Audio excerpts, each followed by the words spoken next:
Muy buenos días para todos. No sé si me escuchan bien o necesitan que use el micrófono. ¿Verdad? Bueno, yo creo que hablo bastante fuerte, ¿verdad? Bueno, muchísimas gracias a los organizadores de este evento. Para mí es un honor poder dirigirme esta mañana a todos ustedes. Gracias, Javier, Carmelo, querido general. Y la historia no siempre se escribe desde la verdad. Hay relatos que se escriben desde la urgencia para tapar actos. Esta mañana quiero compartir con todos ustedes 3 documentos, un mismo autor y 3 grandes contradicciones. ¿Qué sabemos de la muerte del mariscal Francisco Solano López? Podemos hablar de generalidades, que recibió heridas en la zona del bajo vientre, gracias a Dios, que recibió un hachazo en la sien derecha, que se desangró, que recibió un tiro en la espalda. Pero qué mejor que hablar del ejecutor. En el mundo militar tenemos la responsabilidad no solamente de quien ejecuta la acción, sino el que emite la orden. Nadie puede desligar la responsabilidad, es así de verticalista, es así de jerárquica la situación. Y cuando la historia tiene documentos que se contradicen, necesariamente se necesita de una revisión. Cuando un mismo testigo se contradice, la historia deja de ser relato y pasa a ser un expediente que tenemos que analizar. Adelante. Antes de pasar a mostrar los documentos, tenemos que entender, vamos al año 1869, específicamente al 17 de agosto, donde se produce un decreto ley, es decir, el triunvirato, donde la gente normalmente cree que es un escarnio social para el mariscal Francisco Solano López. ¿Qué dice ese documento? Todos lo conocemos. Enemigo de la patria, del género humano, expulsado, fuera de la ley. ¿Sí? Conocemos todo ese decreto. La gente cree que es un escarnio social. Lo que no saben, que es un documento, una fórmula jurídica y política que permite el asesinato. Si nosotros, si ustedes tienen su internet a mano, pueden googlear ciertas palabras: fuera de la ley, enemigo, arrojado del suelo patrio. Es una fórmula que muchas personas ya han pasado por eso. Por ejemplo, el caso de Artigas. Siguiente. El caso de Artigas, Gervasio Artigas, el que vino a pedir, por supuesto, su asilo al doctor Francia. En otra reunión sería interesante que les cuente cómo Artigas pagó a través de información de inteligencia militar al doctor Francia su estadía aquí. Es muy interesante ese aspecto, pero ahora vamos a analizar que también pasó por la misma fórmula jurídica. Entonces, los brasileños que llegaron a Cerro Corá tenían esta copia del decreto. Siguiente, por favor. Bueno, básicamente, fuera de ley, le quita toda la autoridad, le quita toda posibilidad de defensa, y hay 2 posibles desenlaces. Una, que le puedan tomar, neutralizar políticamente y encarcelarlo. Esa es una opción. Y la segunda opción, como militar, que era Francisco Solano López, sabíamos que él tenía 2 funciones. Él estaba en el nivel estratégico político, él definía el curso de la guerra y también estaba en la estrategia militar nacional. Es decir, decidía varias cosas importantes. Entonces, si él se defendía, si él se resistía, estaba habilitado el asesinato. Vamos a pasar a Correa a la cámara, por favor. Siguiente. Siguiente. Eso habla Aníbal, ya lo voy a tocar. Siguiente. Bueno, hay una disputa en la academia. La gente dice si efectivamente el mariscal López estaba muerto ya cuando cayó boca abajo al agua. Según testigos, 2 mujeres, efectivamente no. Bien. Disculpen que no me pueda quedar en mucho detalle, pero el tiempo es oro en el día de hoy. Siguiente. Ahí está. Bueno, necesito que presten lo más posible atención y que vayan memorizando puntos claves. Porque si nosotros no atendemos esta primera carta de Cámara, no vamos a poder entender la segunda ni la tercera. En la primera dice, ¿verdad? Campamento de Alquidabán, 1 de marzo de 1870, ilustrísimo y excelentísimo señor, escribo a vuestra excelencia desde el campamento de López, en medio de la sierra. El tirano fue derrotado y no queriendo entregarse, fue muerto al instante. No se olviden de esta palabra.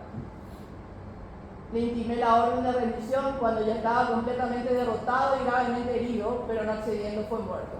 Doy los parabienes a vuestra excelencia por la terminación de la guerra y por el completo desagravio que ha tomado el Brasil del tirano del Paraguay. El general Resquín y otros jefes están presos. Dios guarde a vuestra excelencia. José Antonio Correa, general del Imperio del Brasil. Este documento fue enviado al mariscal de campo, Victoriano José Carnero Monteiro, que era comandante de las fuerzas norte de Manduí. Bien. Bueno, acá viene un pequeño análisis documental que realicé en base a lo que escribió Cámara el 1 de marzo. ¿Desde dónde le escribe eso? Desde el cuartel general de López. Dice, ¿qué escribe? El mismo día del acontecimiento, ¿verdad? 1 de marzo de 1870. Que él personalmente le intimó a López la orden de rendición. En el mundo militar, específicamente por las leyes militares decimonónicas vigentes en el Paraguay, justamente me acuerdo acá del profesor general Hugo Mendoza, las leyes de Toro, existían ciertos principios para declarar una rendición siendo vos militar. Cuando vos declarás la rendición a alguien, tienes que tener la posibilidad de defenderse, tiene que haber un ejército detrás que pueda accionar. Pero si vos estás solo, herido y derrotado, ¿cómo podés pedir una rendición? No sé si se entiende lo que dice. ¿Sí? Bueno. Entonces, cuando intimó a López la orden de rendición, este se hallaba no solamente completamente derrotado, sino gravemente herido. Tenemos que recordar que las columnas de infantería y de caballería que llegaron a ser tenían una cantidad inmensa de brasileños. Según las fuentes tenemos 470 paraguayos que estaban con posibilidad, que se formaron también en columnas, ¿verdad? Esa fue la estrategia que utilizó López. También se formó en columnas, pero eso duró 10 minutos, algunos dicen 15 minutos. Que no queriendo rendirse, López fue muerto. ¿Qué significa? No dice se murió, dice fue muerto. Eso dice la nota que escribió Cámara. Retrocedemos, por favor. Fue muerto. ¿Sí? ¿Ven? Sí, vamos a adelantar otra vez. Fue muerto, es decir, si dice se murió, quiere decir que le pudo dar un paro cardíaco, se lastimó, se accidentó, se murió, ¿verdad? Pero si dice fue muerto, es una acción, es la voz pasiva del verbo matar. Que alguien le ejecutó, significa, fue muerto. Ahí está. Que fue muerto al instante. Que con la muerte de López terminaba la guerra, que con esta muerte el Brasil recibía un completo desagravio y que los hechos contenidos en su parte eran motivo de congratulación. Siguiente. Bueno, ¿qué pasó? Se tuvo que decir, tuvo una crítica muy fuerte esta nota. ¿Cómo vas a escribir eso? Porque no estamos hablando de cualquier persona, estamos hablando del presidente de la República del Paraguay y el mariscal de los ejércitos, que correspondía que haga un militar, que le ponga un médico si estaba herido, que le traiga un sacerdote si se estaba por morir, ¿verdad? Pero no así, y tampoco que por su cabeza se ponga 100 libras esterlinas, como lo hizo Silva Tavares.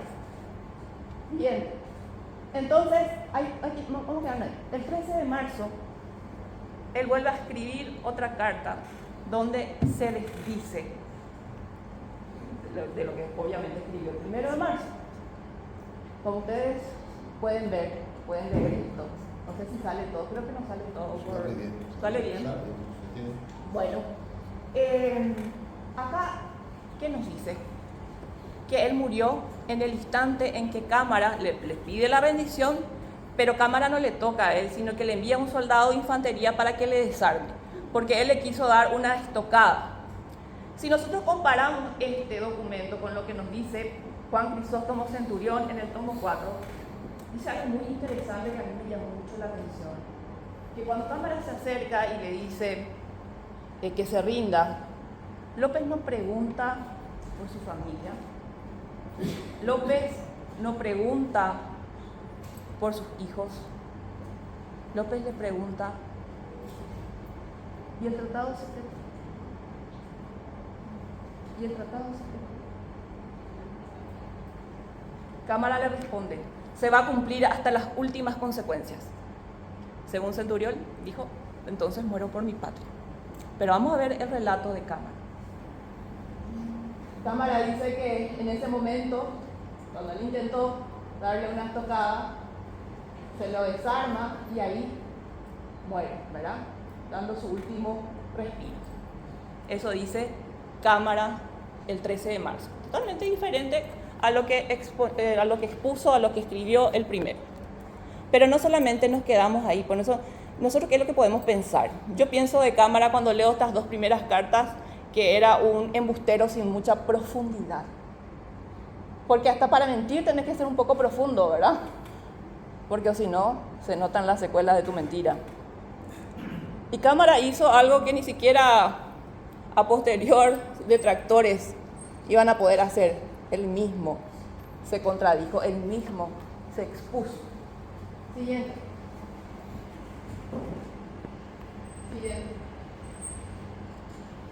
Bueno, hablaban de ciertos acompañantes. Aveiro también menciona de cómo le tuvo que dejar a López, básicamente.